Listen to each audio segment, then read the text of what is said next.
Well, we did talk a lot about that. We were getting pretty close to ending the series, and we didn't have a script yet because we were, I mean, they were bandying about every possibility and some very big dramatic stuff, some very small stuff, and, you know, Showtime wanted this, and, you know, I had said, it's funny, I guess I can talk about all this stuff now. I always had sort of this thing where I wasn't supposed to talk about it.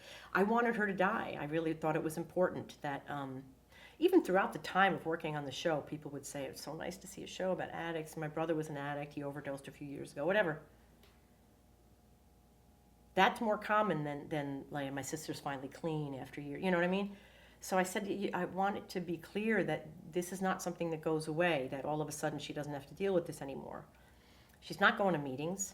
She's not looking out for herself. She's not taking time to, I don't know, meditate, whatever she might do to combat her addiction. It's got to be clear that that won't last, that won't abide.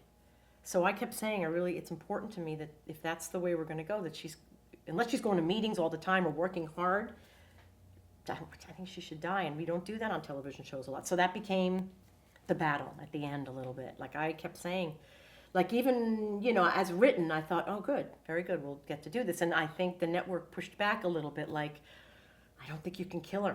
People care about this woman. I said, that's the point. The unfairness, the largeness of the ramifications of rampant drug use, you know? So anyway, we ended up with some sort of a compromise where people aren't sure that she died, and if you ask me, she died.